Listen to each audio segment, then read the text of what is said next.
Au Sénégal, l'application de la loi sur le plastique, avec notamment l'interdiction de la production et de la vente d'eau en sachet, fait ses premières victimes. Il s'agit des producteurs d'eau en sachet, une décision que ces investisseurs ne comprennent pas. On nous a mis en demeure, la loi 2020 va interdire la production d'eau en sachet. Cette loi est assez discriminatoire parce que quand on parle de pollution plastique, c'est aussi bien les sachets que les bouteilles. Aujourd'hui, les sachets plastiques polluent moins que la bouteille d'eau. Et dans la loi, on parle d'une interdiction des sachets à usage unique. Et une exception a été faite pour les denrées alimentaires. Mais rappelons que l'eau, parce que nous exerçons dans l'eau, l'eau est la denrée alimentaire la primordiale. Donc je pense que cette loi est malvenue. On était surpris par cette loi-là parce qu'on n'était pas préparé. Parce que nous sommes des entrepreneurs.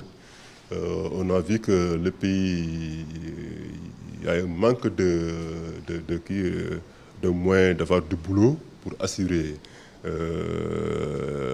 nos vies quotidiennes. On a essayé de créer des entreprises pour pouvoir maintenant gagner des revenus, subvenir à nos besoins et en même temps créer des emplois.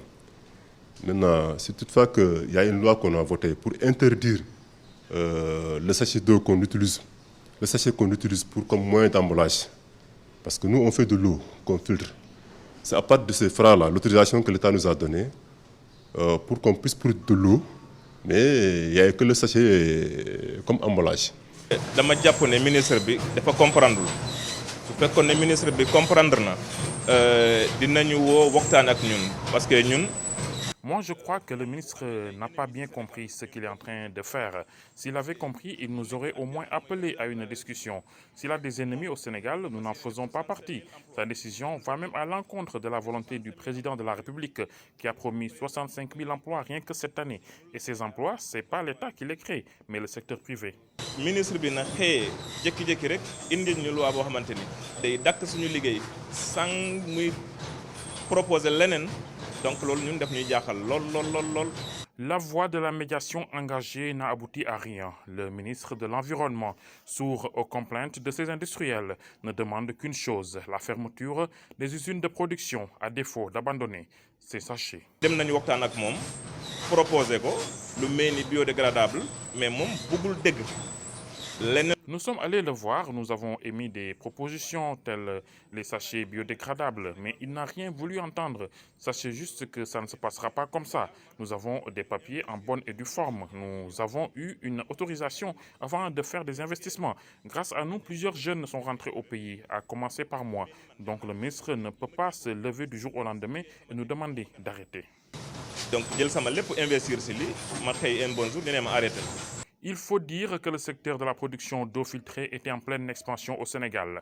Aujourd'hui, avec cette décision du ministre de mettre fin à cette activité, c'est plus de 10 000 emplois directs qui seront perdus. Et pourtant, ces jeunes chefs d'entreprise avaient des pistes de solutions qui auraient pu les tirer d'affaire sans impacter l'environnement. L'impact que ça risque de faire, l'impact socio-économique. Aujourd'hui, on parle de plus de 500 unités qui existent au Sénégal. Plus de 10 000 emplois directs. Sans compter les emplois indirects. Donc cette loi, donc les solutions existent. Aujourd'hui, il y a un besoin réel de recyclage des entreprises qui sont ici, qui sont implantées au Sénégal, qui ont besoin de cette matière première, à savoir le plastique, le sachet plastique en particulier. Donc aujourd'hui, je pense que des solutions sont là, des alternatives sont là, pour essayer que le Sénégal soit un exemple, comme les pays scandinaves qui ont eu une politique pour lutter contre le péril plastique, en incitant la population aussi bien au recyclage. On veut vraiment demander à l'État du Sénégal d'avoir vraiment une compréhension par rapport à ces fils et ces filles qui ont investi et qui demandent vraiment d'être accompagnés. Parce que quand la loi est votée, elle est faite pour être appliquée. Donc on ne fait que suivre, vraiment respecter ce que l'Assemblée nationale, les députés ont voté. Mais franchement, on doit vraiment trouver un terrain d'entente pour pouvoir maintenant harmoniser tout ce qui est anomalie dans le secteur. Bon, ce n'est rien d'autre que le recyclage. Faire la collecte et collecter tout ce qui est déchet dans le pays, les recycler pour les transformer et qui deviendront des choses qui seront utiles. Parce que le plastique, c'est un produit indispensable.